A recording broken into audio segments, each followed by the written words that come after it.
Okay.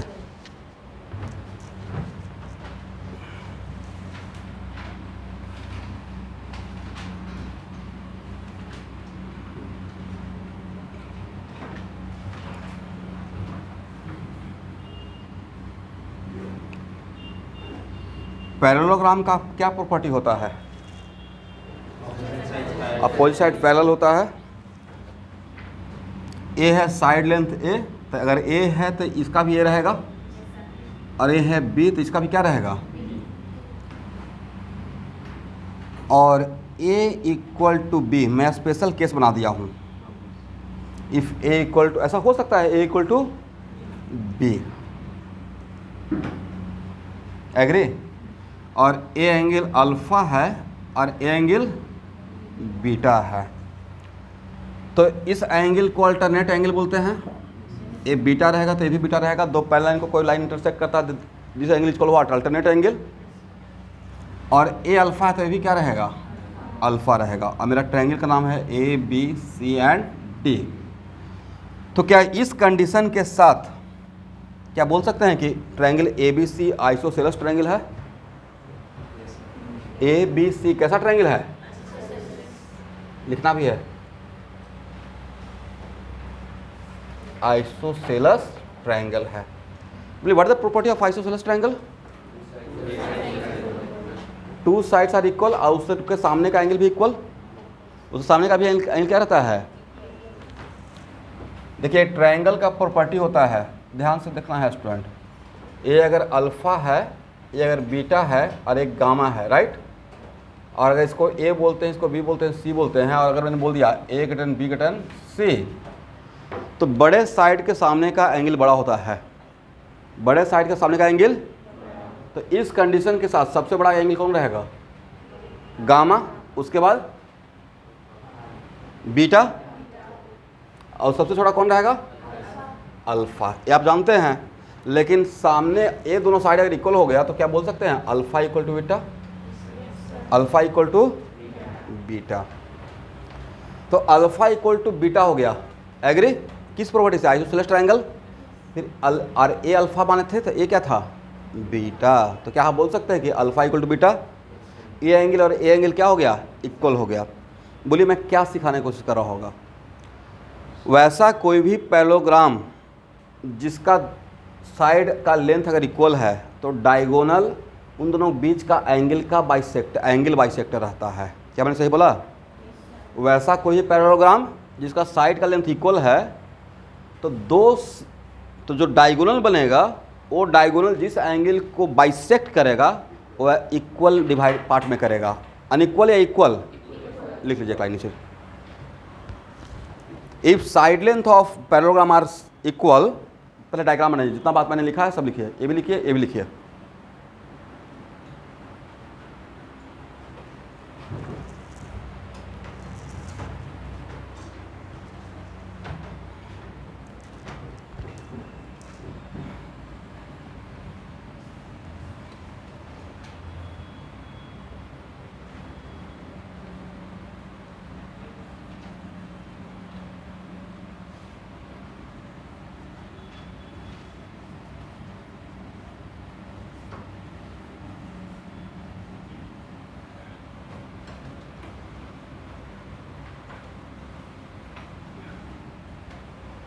तब लिखिए, if side length are equal then diagonal of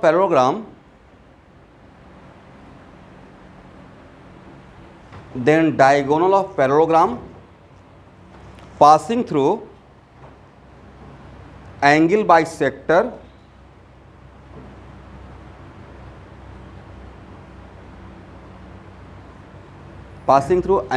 but कौन सा एंगल का मैंने बात किया स्टूडेंट? जो दोनों साइड लेंथ का एक एंगल था बीच का, इस साइड और इस साइड, राइट, एडजेसेंट साइड का angle. Adjacent side, non adjacent side और एडजेसेंट साइड। इसका एडजेसेंट साइड कौन है? ए, नहीं तो ये, और नॉन एडजेसेंट ए है, राइट। तो जो एडजेसेंट साइड से जो एंगल बना उसके बीच से पास करेगा। इसका यूज करेंगे वेक्टर का पैरेललोग्राम लॉ में, करेक्ट। अब सेकेंड डायग्राम,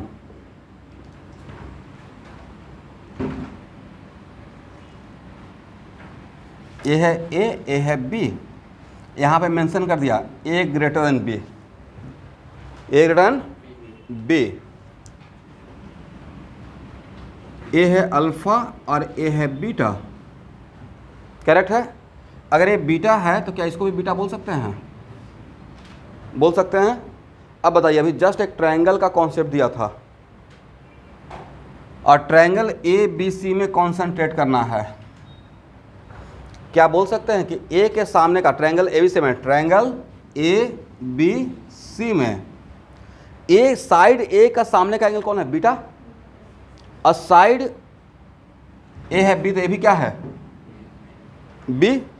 तो बी के सामने का एंगल कौन है? अल्फा। कौन सा साइड लेंथ बड़ा है? ये छोटा है।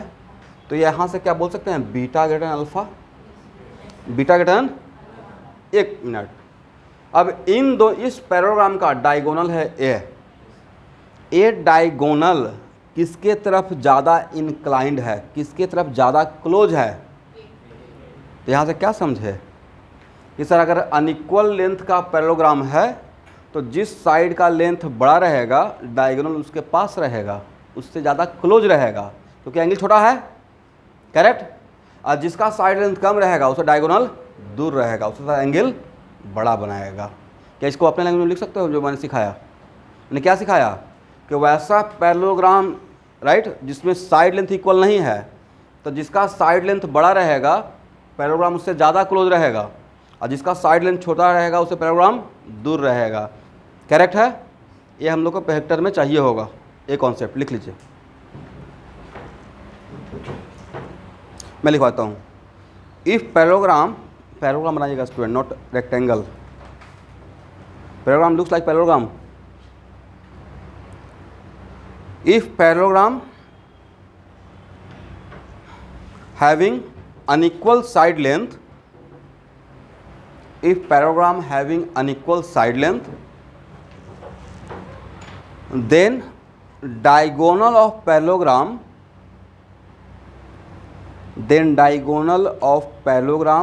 are more inclined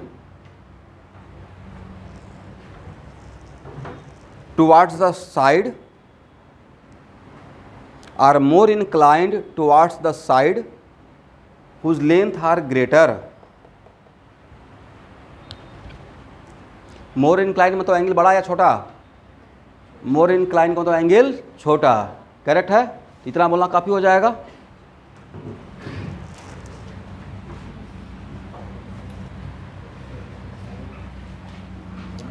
more incline towards the side length whose side length are lesser या ग्रेटर? ग्रेटर। जिसका साइड लेंथ बड़ा रहेगा पैरेललोग्राम उसके ज़्यादा क्लोज रहेगा, और जिसका साइड लेंथ बड़ा रहेगा उससे दूर रहेगा। ये मैंने नहीं बोला, ये प्रूफ करने के बाद बोला कि beta greater than alpha, correct है। अब लिखिए पैरेललोग्राम लॉ।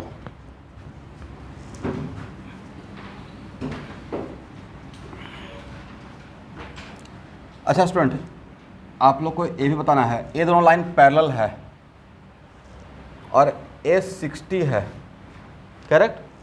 तो इस एंगल को कौन सा एंगल बोलते हैं? तो ए भी 60 रहेगा, क्या बोल सकते हैं? और ए 60 रहेगा तो ए 120 रहेगा। क्या बोलकर सर एक लाइन का एंगल कितना मानते हैं? 180, करेक्ट है। तो ये एंगल पता रहेगा तो एंगल निकल जाएगा। चलिए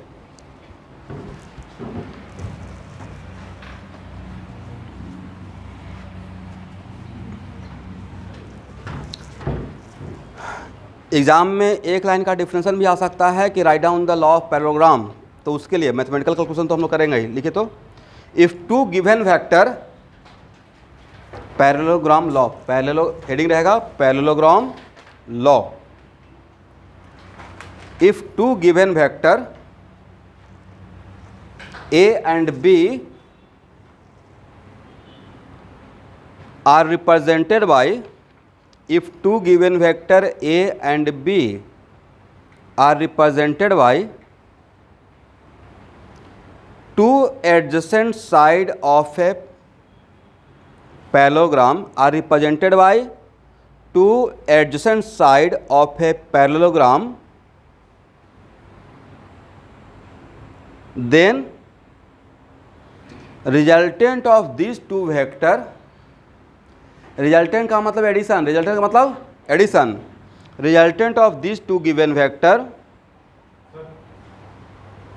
then resultant of these two given vector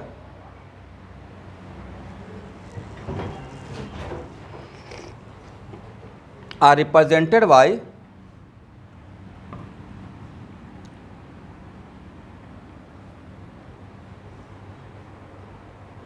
diagonal of parallelogram, are represented by diagonal of parallelogram passing through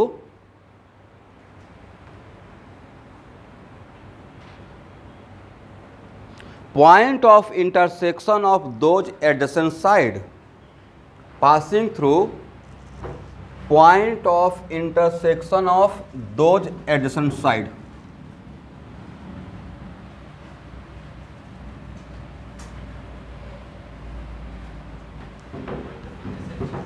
of those adjacent side.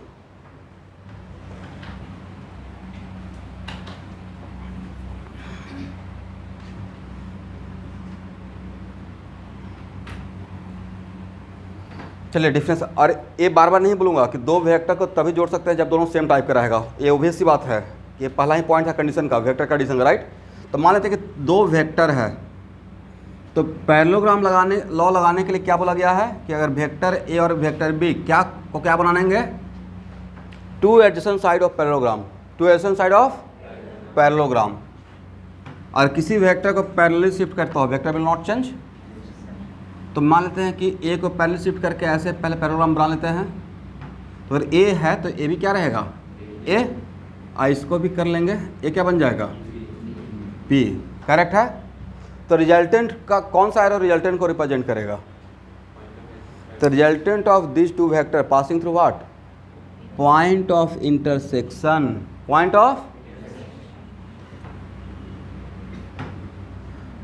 तो ये जो डायगोनल का एरो रहेगा, ये जो डायगोनल का एरो रहेगा वही क्या रहेगा, आर रहेगा, किसका,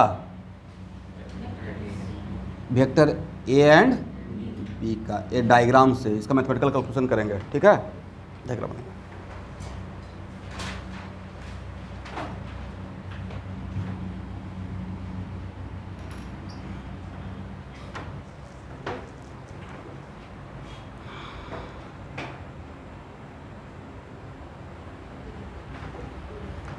चलिए अब इसमें आगे बढ़ने से पहले ऑब्जर्वेशन, यहाँ देखो भाई, लेंथ ऑफ एरो क्या रिप्रेजेंट करता है, magnitude, length of arrow magnitude. बोले पैरेललोग्राम लॉ में से आप दो बात जो हम लोग ऑब्जर्व किए, पहला ऑब्जर्वेशन तो ये रहा कि पैरेललोग्राम से वेक्टर को ऐड कर सकते हैं, बट एट ए टाइम एक साथ दो ही वेक्टर को ऐड कर सकते हैं, ये डिफरेंशियल में है, एडिशन साइड मानना है, पहला हो गया ड्रॉबैक। तो सर तीन वेक्टर ऐड करना रहेगा तो क्या करेंगे, law of associativity, law of, तीन वेक्टर रहेगा तो पहले दो को ऐड करेंगे, उसका जो रिजल्ट मिलेगा उसके साथ थर्ड को ऐड करेंगे, करेक्ट। दूसरा बात क्या ऑब्जर्व किए कि दो वेक्टर का रिजल्टेंट ऑलवेज उन दोनों दो, how can we find out angle between two vector, दो वेक्टर के बीच में एंगल निकालने के लिए प्रीवियस क्लास में सिखाया हूँ, दो वेक्टर के बीच में एंगल निकालने के लिए both vector should be diverge और कन्वर्ज फ्रॉम कॉमन पॉइंट। तो ये दोनों वेक्टर कॉमन पॉइंट से क्या हुआ है, डाइवर्स किया है। तो ये जो थीटा है वो थीटा क्या है, angle between A and B. और दो वेक्टर का बीच का एंगल कहाँ से कहाँ तक वेरी करता है, 0 to 180, करेक्ट है। सेकंड ऑब्जर्वेशन, दो वेक्टर का रिजल्टेंट ऑलवेज उन दोनों वेक्टर का बीच का जो एंगल है उसके बीच से ही पास करेगा। ऐसा कोई डायगोनल देखे हैं कि डायगोनल पैरेललोग्राम का डायगोनल पैरेललोग्राम से बाहर रहेगा, नहीं रहेगा, ऑलवेज जब भी रहेगा अंदर रहेगा। और डायगोनल यहाँ पे क्या रिप्रेजेंट कर रहा है, रिजल्टेंट। तो सेकंड ऑब्जर्वेशन। थर्ड ऑब्जर्वेशन, अभी तो आईपीएल का मैच भी तो चल रहा है, राइट, देखना नहीं है, लेकिन ऐसा कोई वहाँ पे ऐसे डायग्राम बना देता है, 6 लग रहा है, बट इसका इन दोनों वेक्टर का ये जो पैरेललोग्राम है उसका डायगोनल ऐसे रहेगा क्या, कर्व नहीं रहेगा। तो जिस प्लेन में वेक्टर ए और बी है, अगर मेरा वेक्टर ए और बी व्हाइट बोर्ड के प्लेन में है तो दो वेक्टर का रिजल्टेंट भी उन दोनों वेक्टर के प्लेन में ही रहेगा। ए लाइन का प्लेन ए लाइन का प्लेन डिफरेंट प्लेन में होगा या सेम प्लेन में होगा? सेम प्लेन में। ये तीन वेक्टर के लिए नहीं बोला, बट दो वेक्टर में डैम श्योर हूँ, दो वेक्टर का रिजल्टेंट ऑलवेज उन दोनों वेक्टर के प्लेन में ही एग्जिस्ट करेगा, उसके ऊपर नहीं एग्जिस्ट करेगा। करेक्ट है? तो 3 पॉइंट ऑब्जर्व कर लिया। नेक्स्ट यहाँ देखना है, मान लेते हैं कि इस एरो का लेंथ अगर इक्वल रहेगा तो रिजल्टेंट कहाँ से पास करेगा? उन दोनों वेक्टर के एंगल बाइसेक्टर से, बीचों बीच से। इसलिए मैंने वहाँ पे पैराग्राम सिखाया अभी। ठीक है, तो ऑब्जर्वेशन लिखिए। पहला ऑब्जर्वेशन पॉइंट बनाकर, resultant of two vector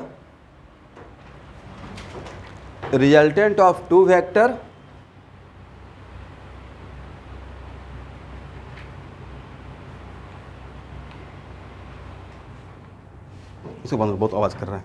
resultant of two vector always passing through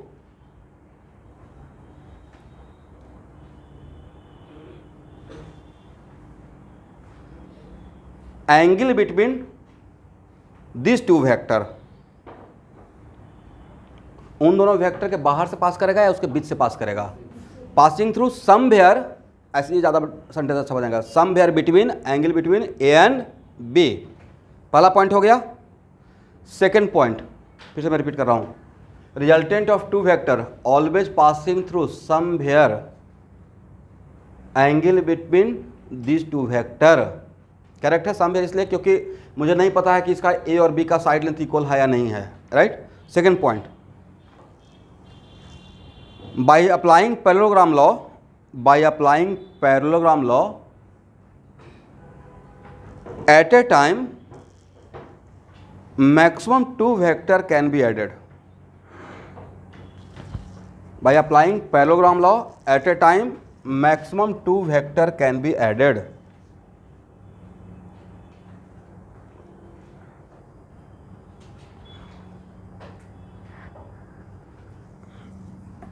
second observation हो गया। थर्ड लिखिए, if magnitude of two vectors are equal,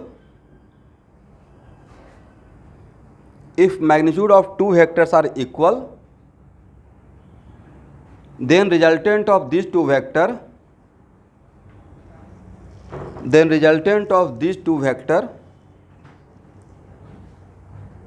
are always passing through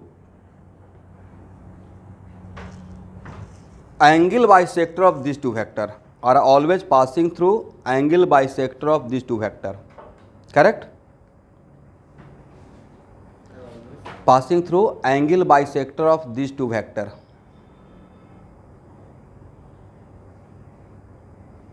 ये सब पॉइंट लिखवाते हैं जब शॉर्ट नोट्स बनाओगे ना, तो इस शॉर्ट नोट्स में रखना है। ठीक है? नेक्स्ट ऑब्जर्वेशन,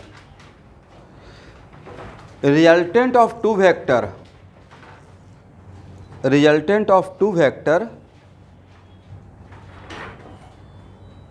के लिए स्टेटमेंट दिया जा रहा है। टू वेक्टर को अंडरलाइन कर दीजिए, ऐसा नहीं 3 वेक्टर 4 वेक्टर में अप्लाई कर दीजिएगा। Resultant of two vector are always coplanar मतलब same plane, are always coplanar with this two vector.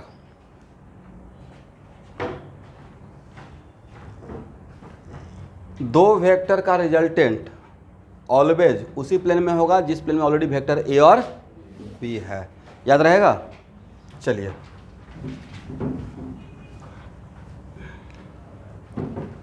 यहाँ देखिए स्टूडेंट, अब मेरे पास दो ट्रायंगल बना हुआ है। अगर पैरेललोग्राम में एक डायगोनल खींच दें तो कितना ट्रायंगल बन जाएगा? 2 ट्रायंगल। फर्स्ट ट्रायंगल में कौन सा दो वेक्टर एक ऑर्डर में है? Order A and B. और ट्रायंगल ऑफ वेक्टर्स में पढ़े हुए हैं, दो वेक्टर अगर सेम ऑर्डर में तो उसका resultant third side of the triangle taken in reverse order. तो क्या बोल सकते हैं? A plus B equal to R. बोलिए यस। अब ट्रायंगल सेकेंड में, सेकेंड ट्रायंगल कौन सा दो वेक्टर एक ऑर्डर में है? तो क्या बोल सकते हैं? B plus A equal to also R. तो नहीं लगता कि सर अगर ट्रायंगल से पहले पैरेललोग्राम पढ़ाते तब यहाँ पे भी मैं प्रूफ कर देता? क्या law of commutativity, law of, याद है एक पढ़ाए थे लॉ ऑफ कम्यूटेटिविटी? क्या था स्टूडेंट कि सर ऑर्डर इंपॉर्टेंट नहीं है, A plus B equal to what, a second time proof कर दिया पैरेललोग्राम में। लिख लीजिए from first and second A plus B equal to what, B plus A. Correct है? अब एक मिनट आप बोलिए, ट्रायंगल ऑफ वेक्टर एडिशन और पैरेललोग्राम ऑफ वेक्टर एडिशन में एक difference. Triangle of vector addition और parallelogram of vector addition. Triangle of vector addition में मैंने सिखाया है कि to vectors are taken in order, but parallelogram में two vectors should be diverse from common point. Order में है ए और बी या कॉमन पॉइंट से डाइवर्स कर रहा है, ये डिफरेंस है। नहीं, इसमें एडजेसेंट साइड बनाते हैं, वहाँ पे ऑर्डर में होता है, यहाँ पे एडजेसेंट साइड बनाते हैं। करेक्ट है, बात एक ही है, बस तरीका अलग हो गया। एक और पॉइंट लिख लीजिएगा, इन पैरेललोग्राम लॉ, ऑब्जर्वेशन नहीं, इन parallelogram law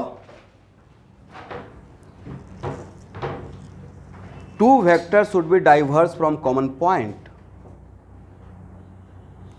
Two vectors should be diverse from common point for finding the resultant of these two vectors. For finding the resultant of these two vectors.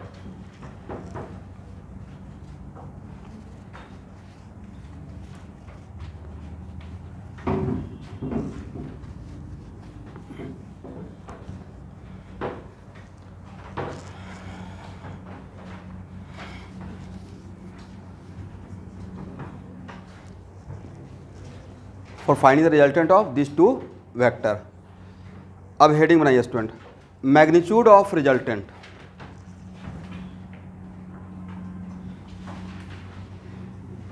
Magnitude of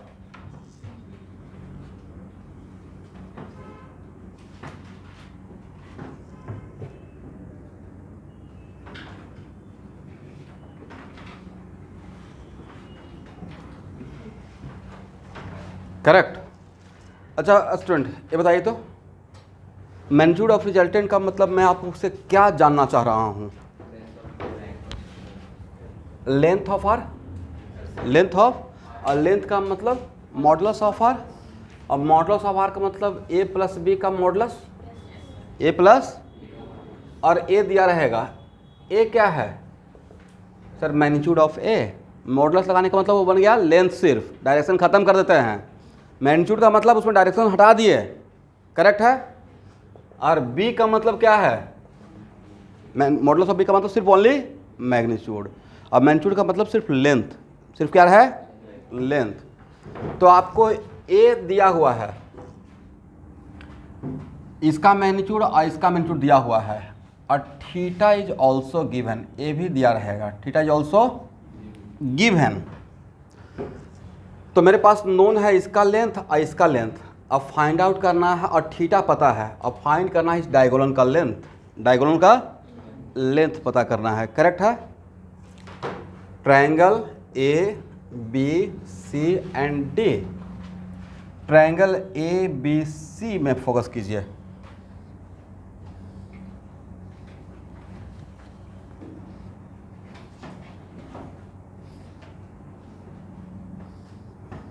A B C. अच्छा student, ए theta है तो क्या इसको भी theta बोल सकते हैं? Corresponding angle. और अगर ए थीटा तो इसको क्या बोल सकते हैं? 180 माइनस थीटा। तो ए कितना है? 180 माइनस थीटा है। और क्या क्या पता है? ए पता है, ए पता है, और इसका लेंथ निकालना है। तो ऐसा कोई ट्रायंगल का रूल पढ़ाया हूँ जिसमें दो साइड का लेंथ पता है और बीच का एंगल पता है, तो थर्ड साइड निकाल लेते हैं, उसका नाम है कोसाइन रूल। कोसाइन रूल का फॉर्मूला बोलिए, ए √a² plus b² minus 2ab cos theta minus 2ab। कहीं पे पढ़ाया गया है, एक्चुअली मुझे ये पढ़ाना था इसलिए पहले मैथमेटिक्स पढ़ा दिया। तो क्या हम लोग r के लिए ए लिख सकते हैं? √, बोलो भाई, a² b² minus 2ab cos theta या कॉस 180 माइनस थीटा, ये थीटा है या इसके बीच का एंगल 180 माइनस थीटा है, 180 माइनस थीटा हो गया ना। ये तो बाहर वाला एंगल है, ये अंदर वाला हुआ, ये बाहर का ये। अब ट्रायंगल देखना है, एरो भूल जाइए, मैं लेंथ का बात कर रहे हैं। अब मैग्नीट्यूड का मतलब लेंथ का बात कर रहे हैं। 2ab कॉस 180 माइनस थीटा, और ट्रिग्नोमेट्री में मैं फार्मूला लिखवाया था, कॉस 180 माइनस थीटा क्या होता है, देखिए पीछे फार्मूला है कॉपी पे, देखिए एक बार, क्या है, minus cos theta, cos 180 minus theta equal to, इसी दिन को पढ़ाया था, तो फिजिक्स में कहीं भी मैथमेटिक्स आएगा तो मुझे हेल्प होगा। तो cos 180 minus theta equal to what, minus cos theta, और आगे में एक माइनस है, क्या हो जाएगा, minus minus becomes plus, minus minus becomes plus. ये मेरे तरफ से फिजिक्स का पहला फार्मूला दे रहा हूँ, A square plus B square plus 2ab cos theta. This is the first formula from my side, ठीक है, करेक्ट। चलिए इस फार्मूला में ए क्या है, मैग्नीट्यूड ऑफ ए, बी क्या है बोलिए, और कॉस के बाद जो थीटा हो, थीटा क्या है, angle between A and B, ये क्या है, एंगल बिटवीन, थीटा इज, लिखिए angle between A and B, यहाँ जो थीटा है वो है angle between A and B. अब इस फार्मूला पर रुकेंगे, बोलिए ए थीटा का डोमेन कहाँ से कहाँ तक चलेगा, 0 से 180, करेक्ट है, यहाँ तक समझ में आ गया। ये भी लिखना है, थीटा कहाँ से कहाँ तक चलेगा, 0 से 180। यहाँ देखो student, notebook should be very neat and clean, writing अच्छा रहना का चाहिए, तब बोर्ड में मार्क्स उठेगा, और डायग्राम भी बहुत बढ़िया बनना चाहिए। इसलिए अगर यहाँ नहीं बनता अच्छा तो जाकर घर पे फेर करना है। चीज़ों को अगर 2 बार लिखते हो, क्लास के बाद किसी को अगर क्रॉस चेक करना रहेगा, मेरे ऑफिस में आइएगा, मैं अपने नोट्स को 2 बार लिखा हुआ हूँ, बहुत फेयर करके।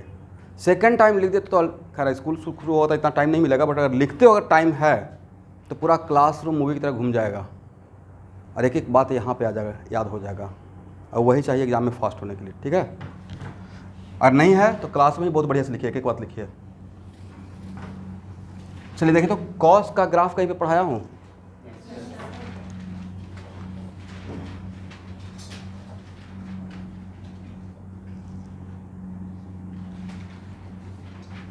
तो सर आपने ग्राफ तो 360 तक लेकर गया था, राइट, मैं 180 पे ही रुक गया, क्यों, मुझे वेक्टर में थीटा कहाँ से कहाँ तक चाहिए, तो बस वहाँ तक का ही पैटर्न देख रहा हूँ, राइट।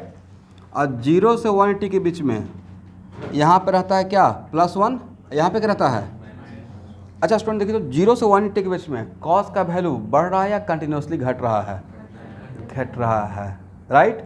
1 से 0 आ गया, और 0 से निगेटिव में चला गया, और कोई भी निगेटिव वैल्यू 0 से छोटा होता है, that's why what the pattern of cos between 0 to 180, between 0 to 180 theta, अगर सारा बात जो बोलेंगे वो लिखते भी जाना है, ग्राफ बनाइए, और 0 से 180 का बात कर रहे हैं, के बीच का बात कर रहे हैं, तो थीटा बढ़ेगा, 0 से 180 के बीच में है, तो वैल्यू ऑफ कॉस थीटा घटेगा, करेक्ट है।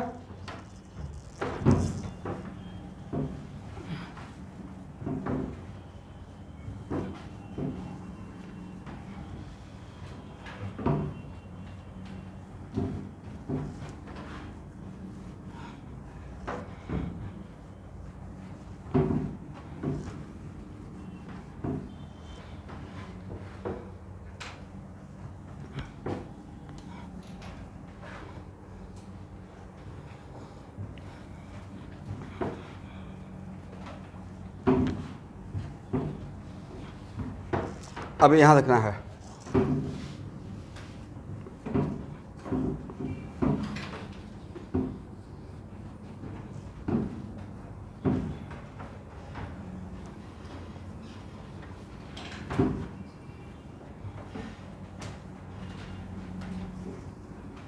यहाँ देख रहे हैं everyone,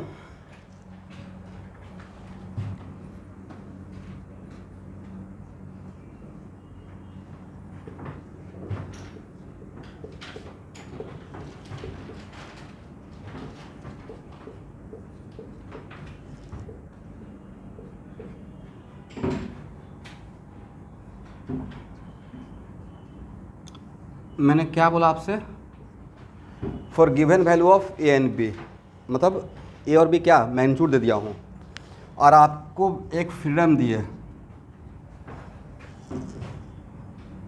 theta can be very,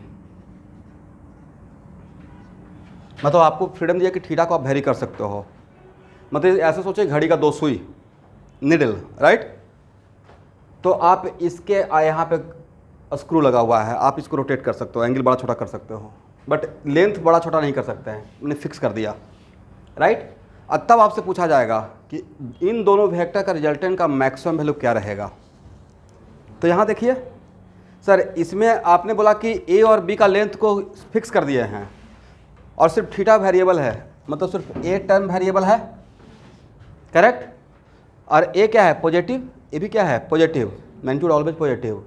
अब मैग्नीट्यूड इंटू मैग्नीट्यूड ए भी क्या रहेगा पॉजिटिव, बट यहाँ वेरिएबल क्या है कॉस थीटा।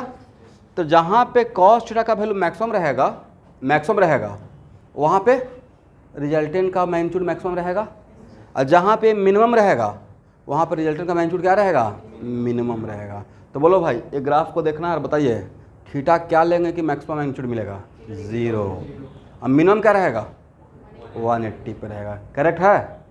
समझे इस बात को, लिखिए।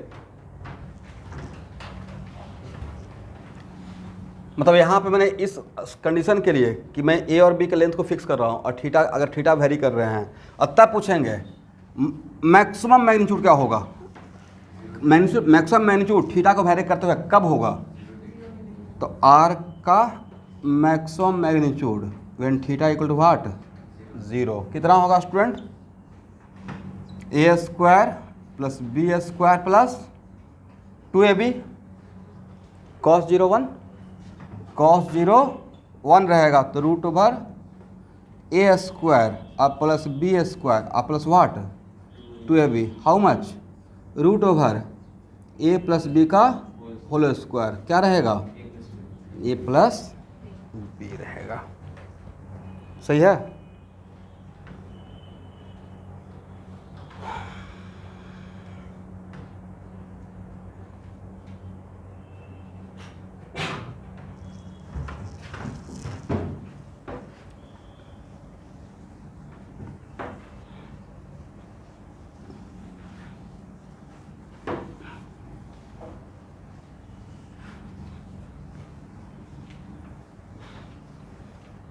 चलिए इसका मिनिमम वैल्यू क्या रहेगा इसके मैग्नीट्यूड का, जब थीटा इक्वल टू व्हाट कितना होगा student, A square plus B square, आगे बोलिए 2ab cos 180 A square plus B square अब माइनस 2ab कितना हो जाएगा root over A minus B का whole square equal to what,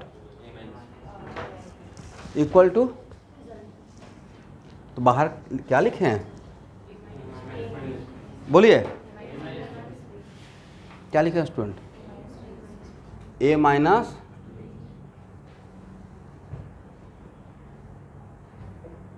लिखेंगे modulus of A minus B,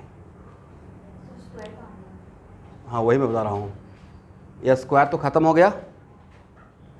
actual में यहाँ पे आप क्या लिख रहे हो, बोले मैग्नीट्यूड, क्या लिख रहे हैं, अब बताए थे ना मैग्नीट्यूड नेवर बी नेगेटिव।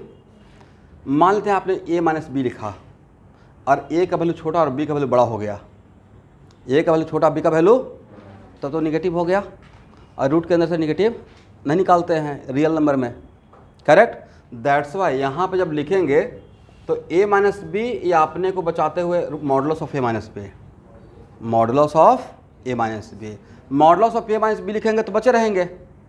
तो सर इसमें तो ऐसा बात नहीं बोला, इसमें तो माइनस करना था या प्लस करना था, तो यहाँ तो नेगेटिव होगा नहीं, बट यहाँ तो देयर इज अ चांस कि नेगेटिव भी हो सकता है। दैट्स वाई उस चीज़ से बचने के लिए क्या करेंगे, तो आज के बाद जब भी a minus B X minus Y का होल स्क्वायर रूट ओवर रहेगा, तो जब बाहर निकालते हैं रूट को ख़त्म करते हैं, स्क्वायर और रूट आपस में ख़त्म अगर करते हैं तो क्या करना चाहिए, मॉडुलस, सेफ रहने के लिए। करेक्ट है, लिखिए सही है। समझे कहाँ पे मिस्टेक हो सकता था इस केस में? सर आपने बोला था कि मॉडुलस जब भी लगता है तो मतलब पॉजिटिव नहीं रहता है। हाँ, तो कहाँ निगेटिव है? नहीं, मैंने वो नहीं बोला था, मैंने बोला था कि मॉडुलस लगाते हैं तो पूरा वैल्यू पॉजिटिव बनता है, नॉट ए बीच में माइनस नहीं रहेगा। एक्स माइनस वाई मेरा कोई वैल्यू है, right, Z equal to X minus Y, तो मॉडुलस ऑफ जेड का मतलब क्या है, मॉडुलस ऑफ एक्स माइनस। अब ये जो वैल्यू बाहर बन के निकलेगा वो निगेटिव पॉजिटिव बन के निकलेगा, वो जो वैल्यू बाहर बन के निकलेगा वो क्या बन के निकलेगा, पॉजिटिव। ये मैंने बोला था। यहाँ तक समझ में आ गया? हाँ, अगर उस a प्लस बी में अगर a अगर बड़ा रहा और नेगेटिव रहा, ए और a प्लस बी, हाँ अगर a अगर बड़ा रहा और नेगेटिव, नहीं, ए बड़ा रहा और आपने ध्यान से नहीं देखा, ए क्या था, मैग्नीट्यूड ऑफ ए था, क्या था, तो मैग्नीट्यूड नेवर भी नेगेटिव। यहाँ जो ए रहेगा वो मैग्नीट्यूड ही रहेगा, पॉजिटिव ही रहेगा। ये था मॉडुलस ऑफ ए, लेंथ था, क्या था, लेंथ, लेंथ नेवर भी नेगेटिव। दैट्स वाई ए था क्या, अलजेब्राइक था या यहाँ पे एब्सोल्यूट था, एब्सोल्यूट था। ए मॉडुलस ऑफ ए के बराबर ए लिखे थे। समझ में आ गया? सही है।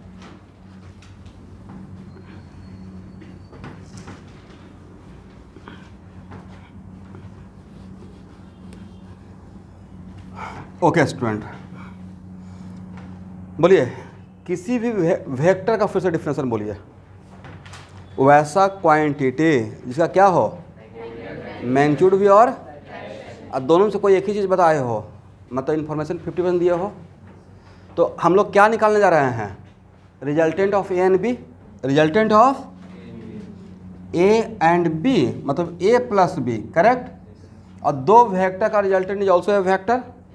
तो अभी जो हम लोग फाइंड आउट किए हैं वो कंप्लीट काम कर लिए हैं या सिर्फ मैग्नीट्यूड निकाले हैं, डायरेक्शन अभी आप नहीं बताया है, सिर्फ क्या किए हैं, मैग्नीट्यूड, करेक्ट। तो मान लेते यहाँ देखिएगा, समटाइम्स ऐसा होता है ना कि जो रोड तिनियाली में है, गुरुकुल ग्रामर तरफ जाना है तो बोलेंगे मदर तेरेसा रोड पकड़िए, तो डायरेक्शन बताने का बहुत सारा तरीका हो सकता है। इसका मतलब है कि कोई अगर फिक्स एक रेफरेंस पॉइंट है, एक रेफरेंस लाइन है, कोई एक फिक्स रेफरेंस पॉइंट या रेफरेंस लाइन है, तो किसी रेफरेंस लाइन के रेस्पेक्ट में भी तो डायरेक्शन बता सकते हैं कि आरजी बरुआ रोड से राइट चले जाइएगा फर्स्ट बाइलेन में, तो भी क्या हो गया, एक रेफरेंस लाइन बना हुआ है रोड का।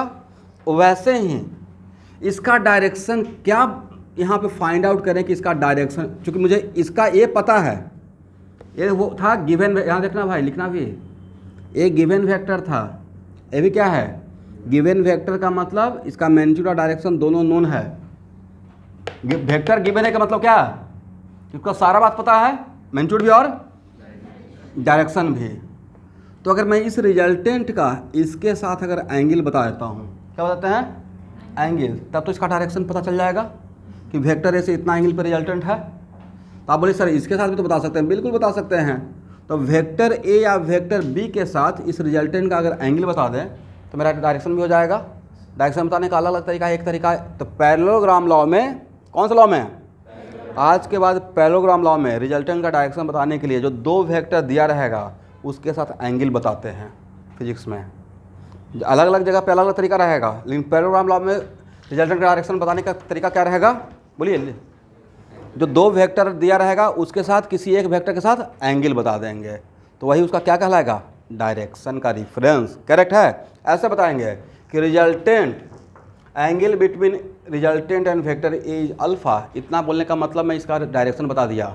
Angle between resultant and vector A is what, alpha, और अल्फा का वैल्यू बता देंगे, अल्फा का वैल्यू निकाल के बता देंगे कि ये वेक्टर है, वेक्टर ए के साथ इतना एंगल पे हम लोग एरो का लेंथ खींचेंगे रिजल्टेंट का, तो वही में क्या रहेगा, डायरेक्शन रहेगा, करेक्ट है। तो इस यहाँ देखिएगा वेक्टर ए और बी के बीच में इनफाइनाइट डायरेक्शन हो सकता है, दो नंबर के बीच में कितना नंबर, तो वैसे ही थीटा कोई नंबर रहा होगा तो उसके बीच में इसका लेंथ होने का तरीका क्या, स्लाइड करने का तरीका वो इनफाइनाइट हो सकता है। तो सर किसी तरीके से अल्फा बता दिया जाए तो काम बन जाएगा, करेक्ट है। तो अब टारगेट क्या है, एक लाइन लिख लीजिएगा। For direction of resultant of A and be in parallelogram, for direction of resultant of A and B in parallelogram, we have to find out angle between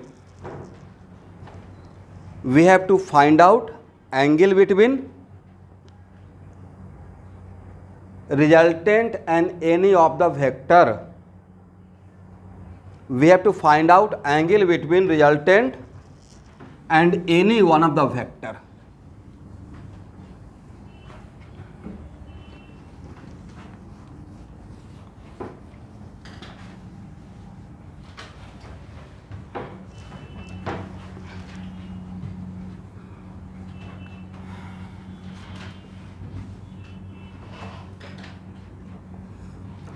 अब यहाँ देखिएगा, इस लाइन को आगे बढ़ा रहा हूँ ये एंगल निकालने के लिए। यहाँ से एक परपेंडिकुलर डाल रहे हैं, ये मुझे रिक्वायरमेंट है। करेक्ट, कभी कभी करते हैं थ्योरम को प्रूव करने के लिए कंस्ट्रक्शन, वही काम कर रहे हैं। पॉइंट सी से ए बी का एक्सटेंडेड लाइन पे एक परपेंडिकुलर जिसका नाम मैंने एम दे दिया। करेक्ट, और ट्रायंगल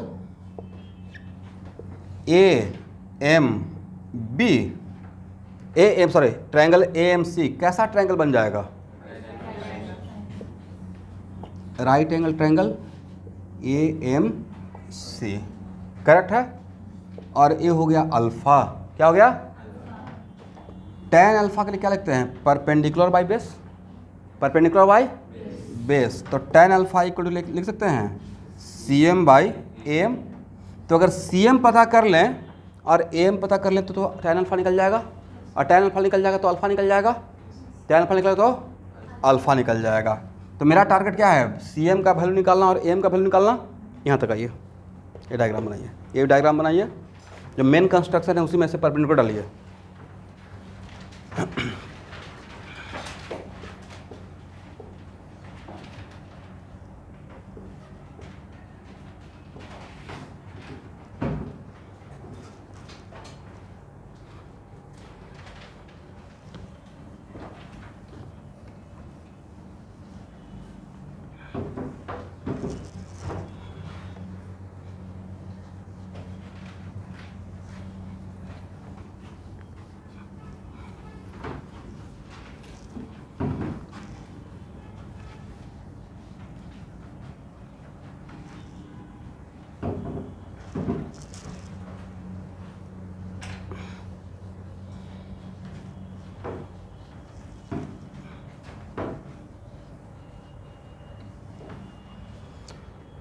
अब यहाँ देखना स्टूडेंट, ट्रायंगल BMC कैसा triangle, right angle. Triangle BMC also right angle. Triangle BMC, इसमें A लेंथ B है, बोलिए यस। अरे थीटा तो पता ही रहेगा। करेक्ट, इसको मान लेते हैं x और इसको मान लेते हैं y। बोलना है cos थीटा के लिए क्या लिखोगे भाई, X by B, base by hypotenuse, then x equal to what, b cos theta, b cos theta. Sine theta के लिए क्या लिखोगे, perpendicular by, then y equal to क्या होगा, b sine theta, b sine. Okay, अब am equal to क्या लिख सकते हैं, AB प्लस BM, बोलिए यस। और AB कितना था, AB क्या था, A, और BM क्या था, B cos थीटा। करेक्ट है, यहां तक आइए।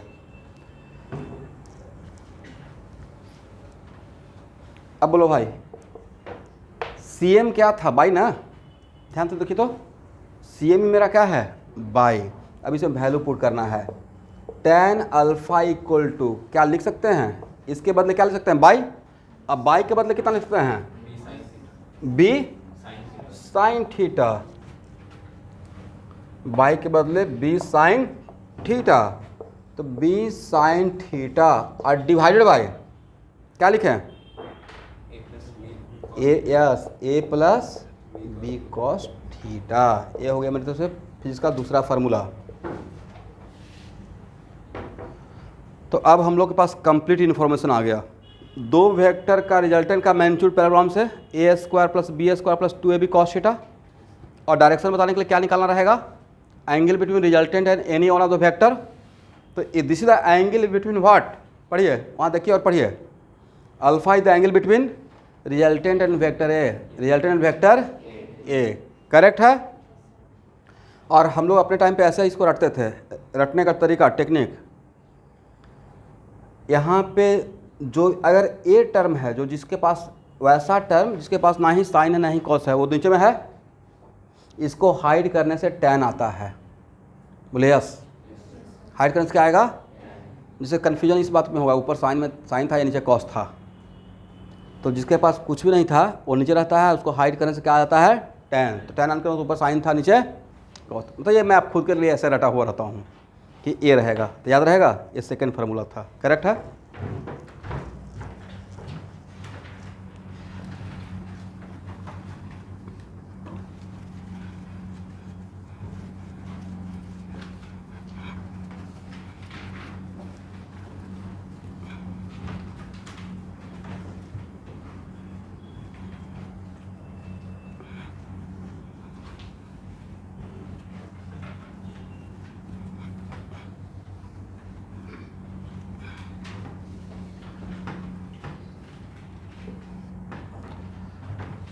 अब नेक्स्ट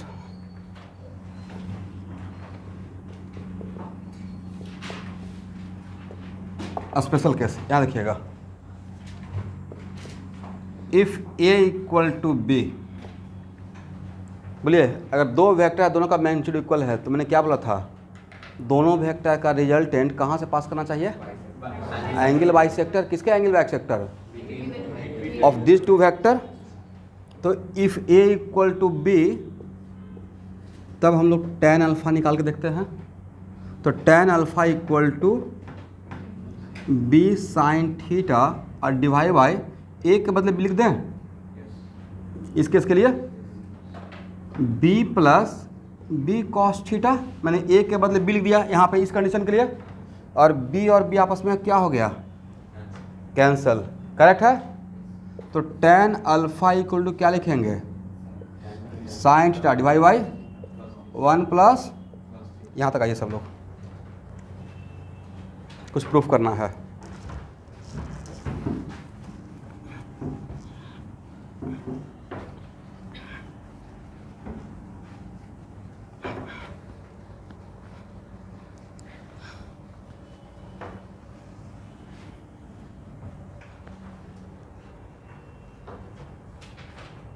मैथमेटिक्स क्लास में कुछ ऐसा पढ़ाया हूँ, साइन 2a इक्वल टू क्या होता था? 2 sine A cos A, correct है। तो sine 2 theta equal to sine theta को ऐसे लिख सकते हैं, एक ही बात है ना भाई, 2 इंटू थीटा बाई 2, 2 और 2 आपस में कैंसल। बट नहीं था कि अगर ऐसे लिखेंगे तो theta by 2 behave like A, ऐसा फॉर्मूला पर नजर आएगा। Theta by 2 behave like what? A. तो क्या साइन थीटा को अगर ऐसे लिख दिया जाए तो क्या इसको हम लोग ऐसे लिख सकते हैं? 2 साइन थीटा बाई 2 और कॉस थीटा बाई 2। फिर से एक बार, ये फार्मूला तो सबको पढ़ा हुआ है, पढ़ाए हैं। और तब थीटा को आप ऐसे लिख सकते हैं 2 इंटू थीटा बाई 2, और थीटा बाई 2 को ए मान लेते हैं तो नजर आएगा 2a, कहने रहेगा। तो क्या उस टाइम पे इसको ऐसे लिख सकते हैं? यस। वैसे ही cos 2a का फार्मूला क्या पढ़ाए थे? cos स्क्वायर ए माइनस, एक और फॉर्मेट बताए थे, 2 cos स्क्वायर ए माइनस 1, 2 cos स्क्वायर ए माइनस, मतलब उसी को उल्टा पुल्टा कर रहे थे, करेक्ट है। मेन फॉर्मूला था cos स्क्वायर ए माइनस साइन स्क्वायर ए, मैथमेटिक्स क्लास में पढ़ाया हूँ। ये वो वेक्टर में ही है, ये मिला है कहीं पे रिकॉर्डिंग में? पक्का मिलना चाहिए भाई, ये तो इम्पॉसिबल बात है, रिकॉर्डिंग में सब है। नहीं किया? कहाँ तक पहुँचे हैं? एज सुन एज कंप्लीट करो भाई, नहीं तो फिर यहाँ से हो जाएगा क्लास बोरिंग। बताए थे ना कि सारा लेक्चर कवर करना है, स्कूल तो अभी है नहीं, तो यू हैव सफिशिएंट टाइम। मतलब आप जितना जल्दी इसको कवर करो, मतलब लैपटॉप वगैरह बन गया है ना, और नहीं अगर बना है तो यहाँ पे कैटलिस्ट में आकर सुबह में प्रोजेक्टर से क्लास कर लीजिएगा। तो जितना जल्दी हो सके कवर करो क्लास में पैरेलल चलने के लिए, अदरवाइज क्लास बिल्कुल ब्लैंक हो जाएगा। मेरा क्लास में क्या था, जो पहले पढ़ाए हैं उसका आगे क्लास में यूज़ करूँगा, आज जो पढ़ाऊँगा उसका नेक्स्ट क्लास में यूज़ करूँगा, ये सीक्वेंस चलेगा। तो पीछे क्लास का नहीं जानोगे तो आगे क्लास समझ में नहीं आएगा, इसलिए तो उस दिन स्पेशली बुला कर बोलते हैं ये सब कवर करके आना है। ये 9th का और 10th क्लास का क्लास नहीं है, ये है क्लास अब हो गया एडवांस लेवल का। तो इसमें आप चीज़ों को अगर कोरिलेट नहीं करोगे, घर से अगर पढ़ कर नहीं आओ, जो मैं पढ़ाया उसको रिवीजन भी करके नहीं आओगे तो बिल्कुल क्लास ब्लैंक नजर आएगा। और जैसे ही चेहरा पर देख कर पता चल जाएगा कि हाँ ब्लैंक है, इसका मतलब है कि आप घर पर नहीं पढ़ रहे हो। इसलिए सब कुछ एकदम रिदम में रखना है, सीक्वेंस में। बोलिए ये फार्मूला तो याद हो गया, पिछले क्लास में पढ़ाए थे।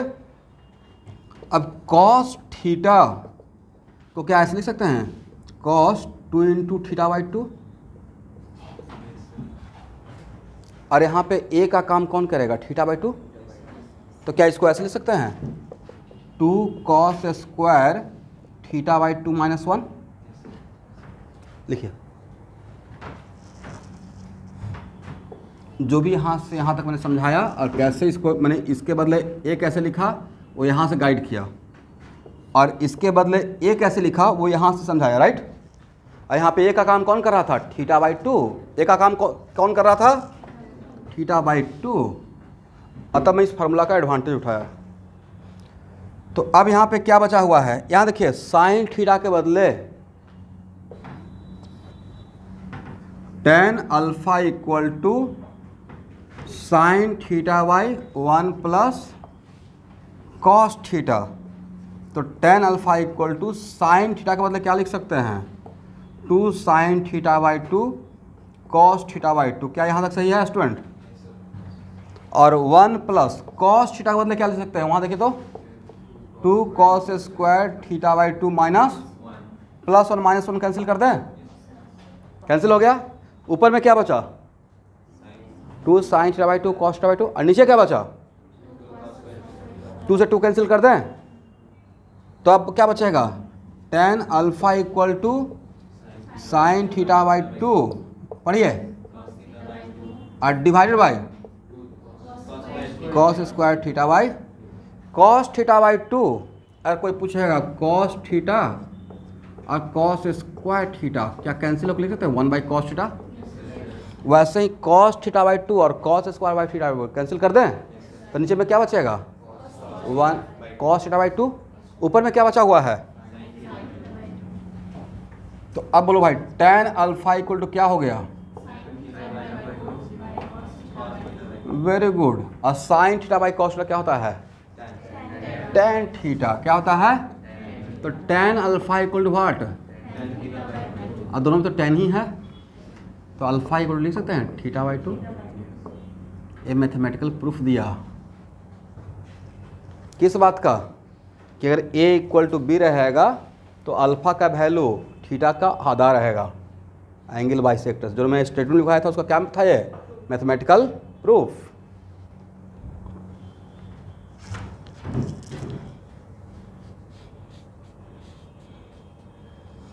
अब तो पक्का कॉन्फिडेंस आ जाएगा कि सच में ऐसा होता है, ठीक है।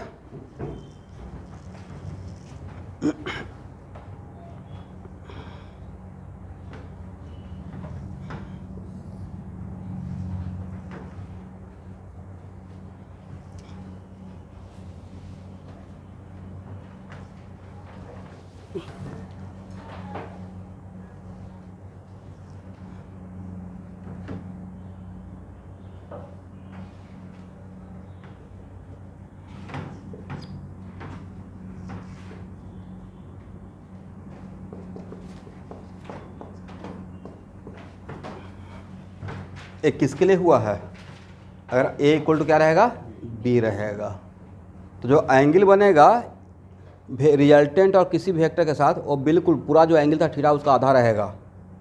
वही लाइन में लिखवाया था ना कि if two vector having the same magnitude the resultant passing through what angle bisector of this two vector. तो एंगल थीटा है तो रिजल्टेंट कहाँ से पास करेगा, थीटा बाई 2 से पास करेगा। But this is for what, if A equal to B. समझ में आ गया?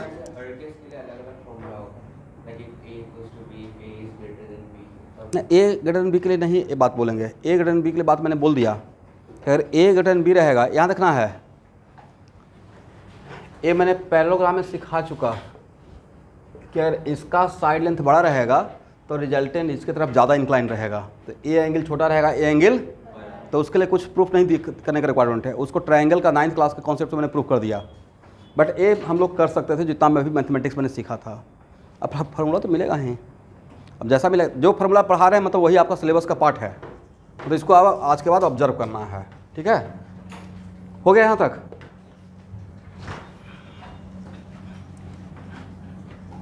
देखो भाई, ये सब जो चीज़ पढ़ते हो ये सारा फार्मूला सेवा बोर्ड में एडवांस में तो बच्चे पढ़ के आते हैं 10th क्लास में। इसलिए मैं CBSE बच्चों को भी बोलता हूँ, हालांकि वो सुनते नहीं हैं फिर फॉलो भी नहीं करते हैं, क्योंकि 10th क्लास का तो मैं क्लास लेता नहीं हूँ। मैं बोलता हूँ कि अगर 9th 10th में CBSE बोर्ड का भी है तब भी एडवांस मैथ फॉलो करो, क्योंकि फिर क्या होगा कि 11th में आओगे तो बहुत एडवांस रहोगे। ये सब फार्मूला जिसमें अभी आपको दिमाग लगाना पड़ रहा है वो 10th क्लास का सिलेबस है, वहाँ पर 10th के बच्चे पढ़ते हैं। ठीक है, हो गया?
Find the magnitude of resultant of these two vector.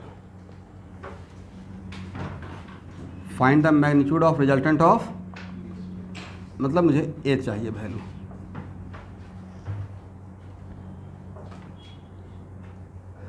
अब हम लोग कुछ प्रॉब्लम सॉल्व करते हैं जितना भी तक पढ़ा है उस पर। बोले फार्मूला कौन सा लाएगा पैरेललोग्राम का? फार्मूला क्या है स्टूडेंट जो आज दिए हैं? A square plus B square plus 2AB cos theta. तो एक के लिए A स्क्वायर कितना रहेगा? देखिए तो यहाँ पे 10 का स्क्वायर 100 और 8 का स्क्वायर 2 इंटू 10 इंटू 8 और कॉस 60 का value half 1/64 plus 2 into 10 into 8 into half. 2 और 2 आपस में कैंसिल, सबको जोड़िए, रूट निकालिए।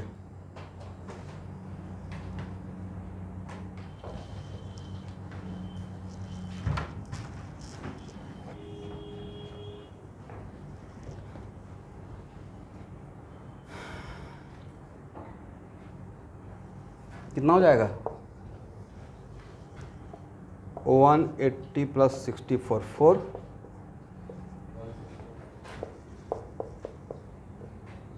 165 होगा या 244 होगा?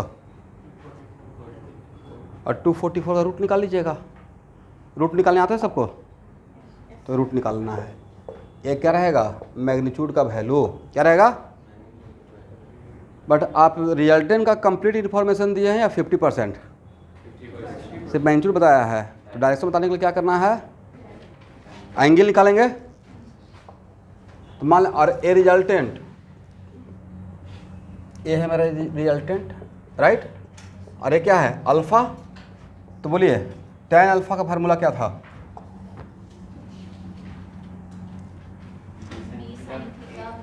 अब मैं एक मिनट ध्यान सुनना है स्टूडेंट। अगर ए के साथ एंगल बताना है तो ऊपर में बी रहेगा, ऊपर में क्या रहेगा बी। अगर बी के साथ एंगल निकालना रहता tan बीटा, तो जहाँ पे ए था वहाँ पे बी कर दीजिए, जहाँ पे बी था वहाँ पे बाकी सब कुछ सेम रहेगा। तब फार्मूला क्या बनता, ए साइन थीटा डिवाइड बाई, ये रटने का तरीका है।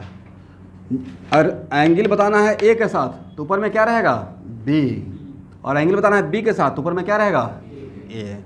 तो tan alpha equal to B sine theta और divide by A plus B cos theta. अब ए और बी का वैल्यू पुट करते हैं। tan alpha equal to B का वैल्यू कितना था 8 साइन 60 और डिवाइड बाई 10 प्लस 8 कॉस 60।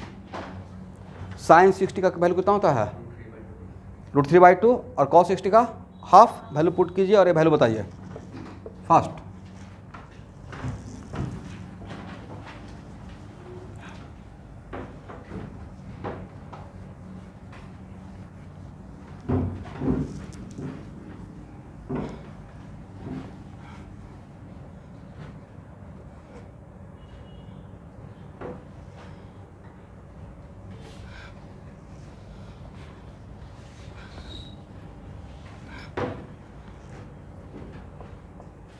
क्या हो जाएगा tan अल्फा इक्वल टू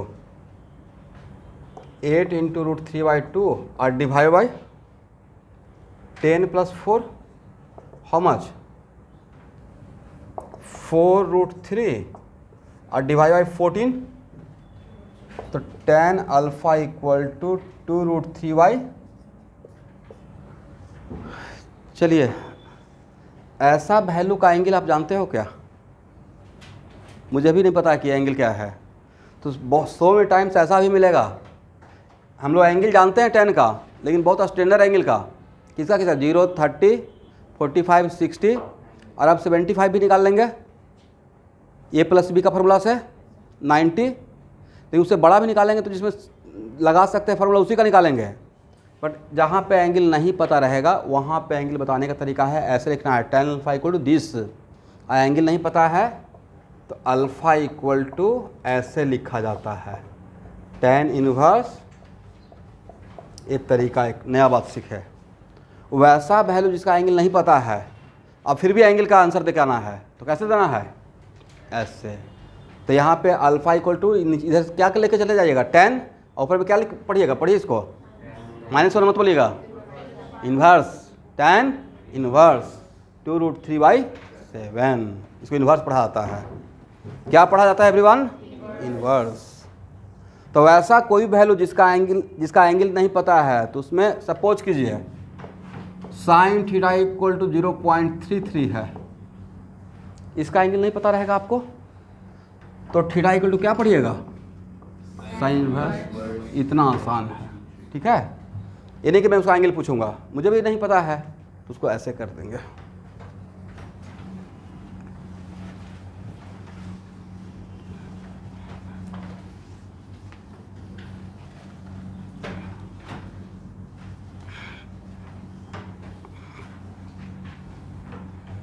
सही है, यहाँ तो समझ में आ गया। चलिए नेक्स्ट एग्जाम्पल।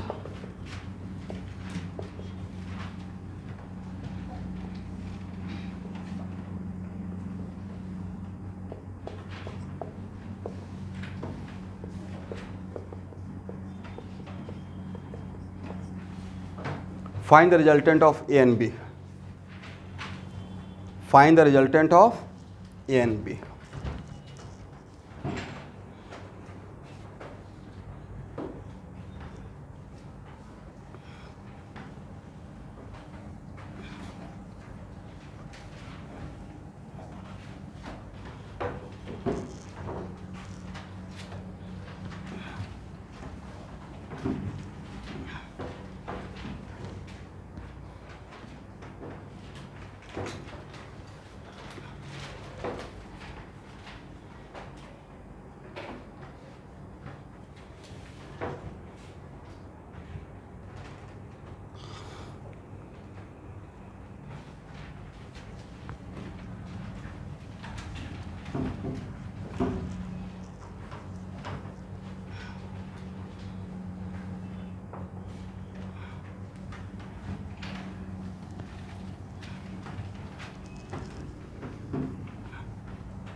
क्या हो जाएगा? मैग्नीट्यूड बताइए।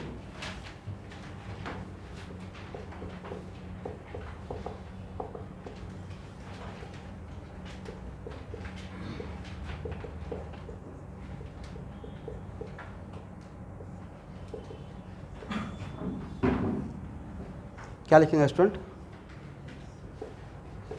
ए square plus B square plus 2ab cos 120,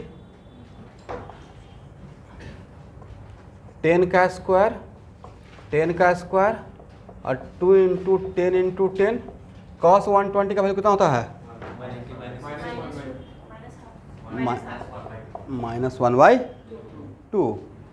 2 से 2 कैंसिल कर दें तो अब नीचे में अंदर में क्या बचेगा जरा देखिए तो, 10 का स्क्वायर प्लस 10 का स्क्वायर माइनस 10 का स्क्वायर, करेक्ट? क्या आएगा? 10। कोई बात नहीं है, ऐसा भी पैराग्राम रहता है जिसका डायगोनल उसके साइड लेंथ के बराबर होता है। बोले हाँ। इस प्रॉब्लम से मैं क्या सिखाने की कोशिश किया, यह स्पेशल टाइप का प्रॉब्लम हो गया। अगर हो सके तो आज के बाद रट भी लेना है। बोलते यहाँ से अगर एक लाइन आपको खुद से ऑब्जर्व करके लिखना हो तो क्या लिखिएगा? वैसा कोई भी दो वेक्टर जिसका मैग्नीट्यूड इक्वल हो और बीच का एंगल 120 हो तो उसका रिजल्टेंट का magnitude one of the vector के मैग्नीट्यूड के बराबर रहेगा। क्या मैंने सही बोला? वैसा कोई भी वेक्टर जिसका मैग्नीट्यूड क्या हो? इक्वल हो और एंगल कितना? मतलब ये नहीं भी रटने से काम चलेगा क्योंकि ये बात हम लोग वैल्यू निकाल कर बोल रहे हैं, राइट? बट थोड़ा अगर ऑब्जर्वेशन में रटे रहेंगे तो थोड़ा ज़्यादा फास्ट हो जाएंगे। तो एक क्वेश्चन में यही समझाने के लिए था कि वैसा कोई भी दो वेक्टर जिसका मैग्नीट्यूड क्या हो? इक्वल हो और एंगल कितना होना चाहिए? तो जो रिजल्टेंट का मैग्नीट्यूड रहेगा वो वन ऑफ द वेक्टर का मैग्नीट्यूड के बराबर ही आ जाता है। करेक्ट है? और रिजल्टेंट पास कहाँ से करेगा स्टूडेंट? तो यहाँ पर रिजल्टेंट पास करने के लिए क्या फिर से tan अल्फा निकालने का रिक्वायरमेंट है या रटा हुआ है वो कर लेंगे? तो ये तो ऑब्जर्वेशन में है ना कि दो वेक्टर का मैग्नीट्यूड इक्वल है तो रिजल्टेंट का डायरेक्शन क्या रहेगा? एंगल के बीचों बीच। तो 120 का हाफ कितना होगा? 60 से पास करेगा। ये थोड़ा सा हम लोग फास्ट हो गए बिना कैलकुलेशन का। करेक्ट है? जो ऑब्जर्वेशन था, जो कॉन्सेप्ट था, उसको यहाँ पे टाइम बचाने के लिए यूज़ कर लिया। तो नीचे इस लाइन लिखिए, एक पॉइंट ऑब्जर्वेशन में लिखिए। तो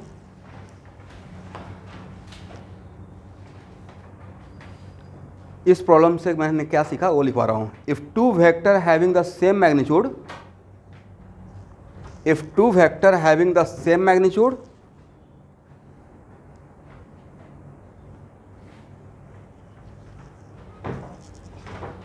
then and angle between these two vector is 120 and angle between these two vector are 120,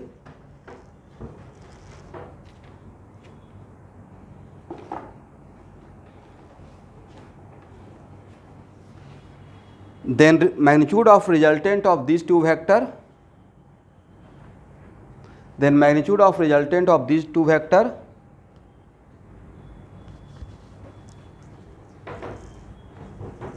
are same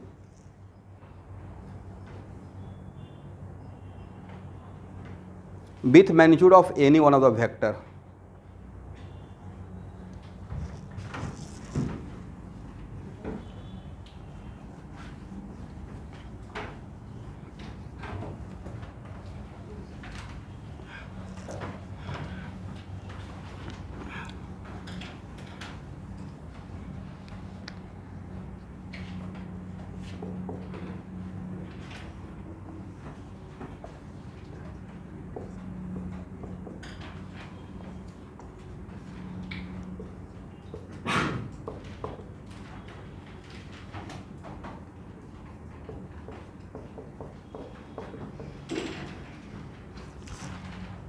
Okay student, find the magnitude of resultant.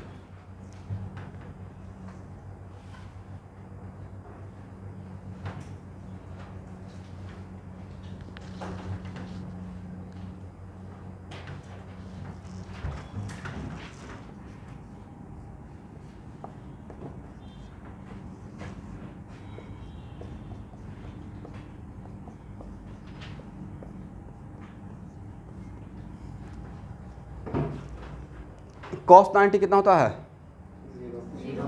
तो ए पूरा टर्म को 0 कर देगा, तो बचेगा क्या? Root over A square plus B square. देखिए तो मैंने पैराग्राम सही बनाया, बट वैसा पैराग्राम जिसमें साइड के बीच में एंगल 90 हो जाएगा तो now becomes rectangle, now becomes rectangle. और यहाँ देखो भाई, इसमें तो बिना फिजिक्स का काम चल जाता। बोलिए हाँ या ना? ए ट्रायंगल राइट एंगल ट्रायंगल दिखता, राइट एंगल ट्रायंगल में इसका लेंथ निकालना है, ये हो गया हाइपोटेन्यूज, तो this square square plus this square, वही तो आया है, दिस का स्क्वायर प्लस दिस का स्क्वायर। तो इसमें बिना फार्मूला बिना डेरिवेशन का भी काम चल जाता है। करेक्ट है? लिख लीजिएगा।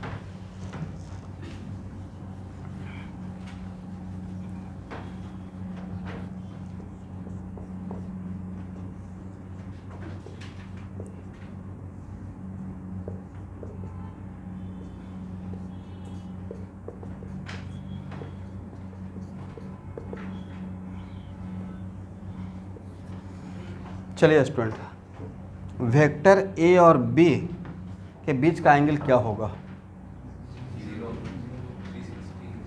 मिलाएंगे तो सेम लाइन के लाऊंगा, सेम डायरेक्शन हो गया, तो एंगल कितना? 0। कितना? तो इन दोनों का रिजल्टेंट बताइए, इन दोनों का रिजल्टेंट का मैग्नीट्यूड बताना है, फाइंड आउट कीजिए।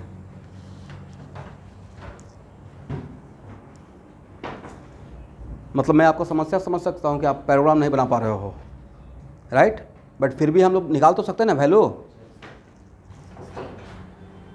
कितना हो जाएगा स्टूडेंट?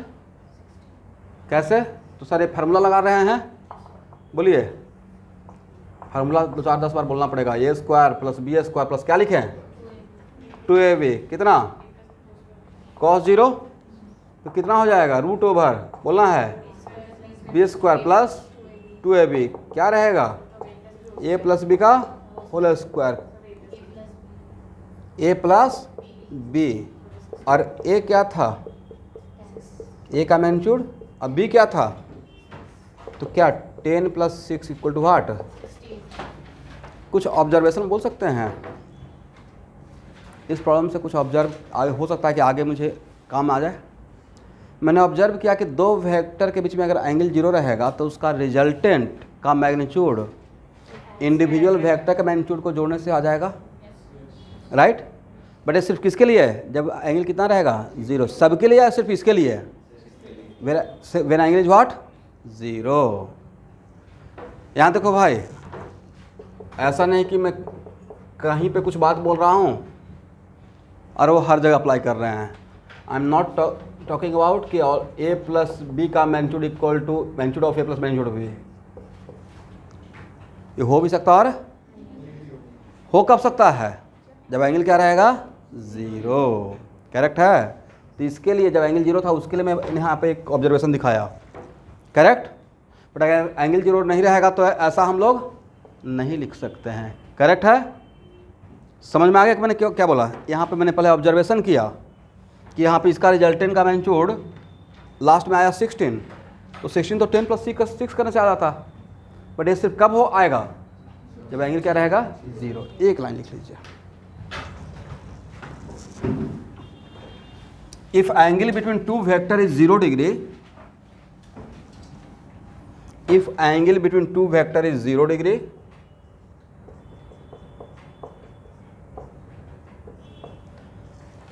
then इसको पॉइंट बना के लिखिएगा फास्ट होने के लिए।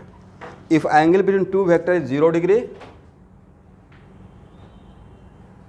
then magnitude of a plus b equal to magnitude of a plus magnitude of b। a सिर्फ किसके लिए लगेगा? जब थीटा क्या रहेगा? 0। और यहाँ देखिएगा, जब theta not equal to 0 degree तब a plus B not equal to a plus B. सही है? एक जगह दोनों बात लिख लेंगे, कहाँ के लिए है, कहाँ के लिए नहीं है।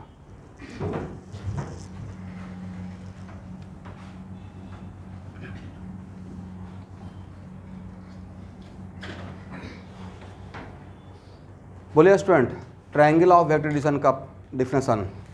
How can we find out the resultant by applying triangle of vector addition? should be known. When two vectors are taken in order, when two vectors are taken in order, then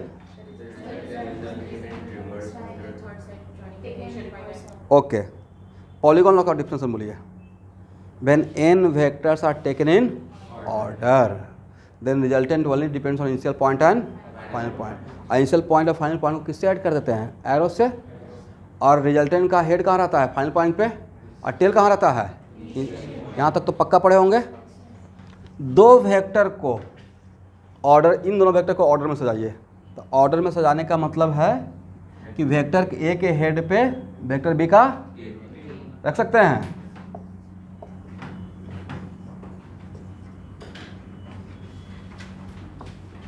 तो नहीं था कि vector A के head पे vector B का tell रखेंगे तो बिल्कुल एक लाइन में आ जाएगा, क्योंकि एंगल क्या था? 0। अब बोलो भाई रिजल्टेंट किस पे डिपेंड करेगा? इनिशियल पॉइंट और final point. Initial point A हुआ, बोलिए यस। अब फाइनल पॉइंट ए हुआ, करेक्ट है। तो रिजल्टेंट क्या रहेगा? इनिशियल पॉइंट फाइनल पॉइंट को ऐड कर देंगे एरो से। तो नहीं था कि इसका लेंथ इन दोनों के लेंथ के सम के बराबर दिखेगा।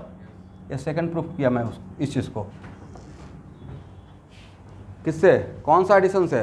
Polygon law of vector. मतलब चीज़ों को देखने का अलग अलग नज़रिया, चीज़ों को देखने का अलग अलग तरीका। समझ में आ गया? चलिए लिख लीजिए, ऑब्जर्व किए तो। मतलब ये जो बात हम लोग सीखे वो कहाँ, कौन सा रूल अप्लाई करके सीखे? Polygon law of vector addition.